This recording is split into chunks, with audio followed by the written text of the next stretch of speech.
So walk me through, what is the point that you want to get out of WCW? What is the reasoning for it? How does the conversations with WWF start? And then how do you get out of the contract? Well, they fire Eric, which to me is the beginning and the end, because I'm there because of Eric now. Eric likes me. Eric takes care of me, you know. So that's the main reason why I'm staying there. We have the residual heat from Benoit through Sullivan, who now that Eric is gone, Sullivan's in charge. Sullivan is not going to take care of us. They had brought in Bill Bush to kind of to oversee things, though he wasn't a wrestling guy. So it was all going to go around Sullivan, and we knew he wasn't going to do nothing. And then having a conversation with Bill Bush, he tells us that anybody who doesn't want to be here, we're going to let go because we only want guys who are going to be here.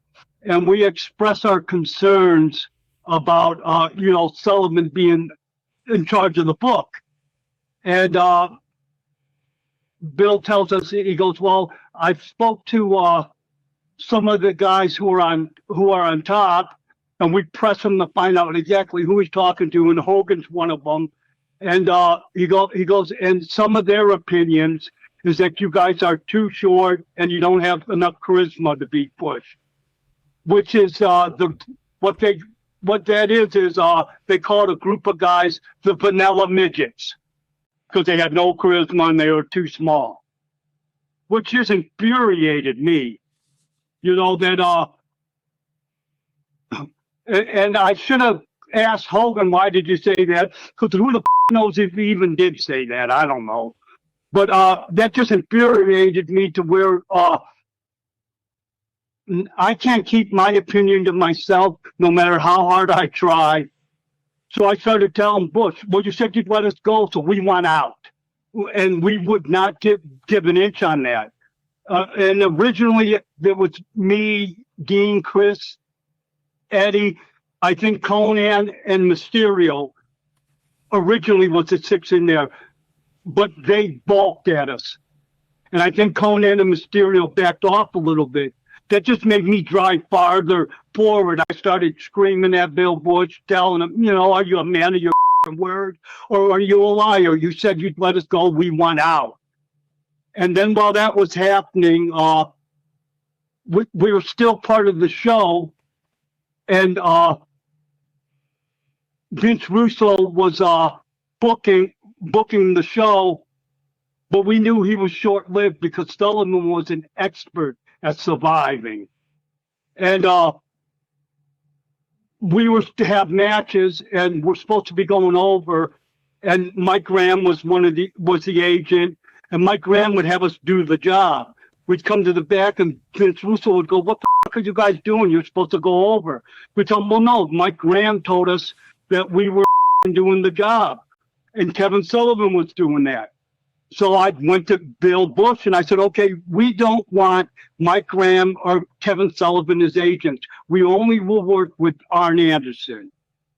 So then Mike Graham was like a character on the old cartoon Foghorn Leghorn, that little chicken hawk that wanted to fight everybody. Every time he heard a bell, he'd be boxing it. That was Mike Graham, wanting to fight everybody.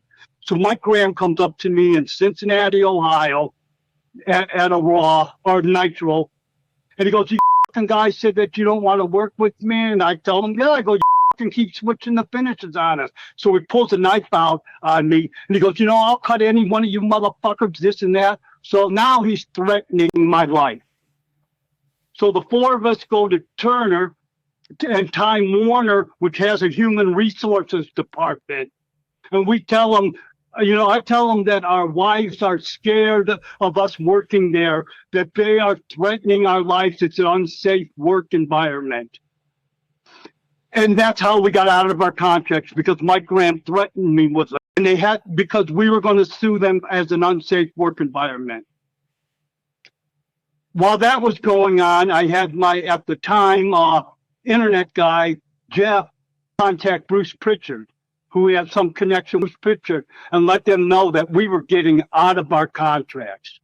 And Bruce let him know, well, we can't talk to them while they're under contract, but if they get out of their contract, the second they're out, we want to talk to them. So we knew we had something going, and it just took our lawyers like a couple of days, like a week. I think the next week we were out of our WCW contracts. We were going to show up on Raw, and was in Washington D.C. Baltimore, but they had a blizzard and they canceled Raw that week. So the next week we would have been on Raw, but they didn't have a Raw. So the following week, wherever they had it, in Texas, I think that's when we debuted.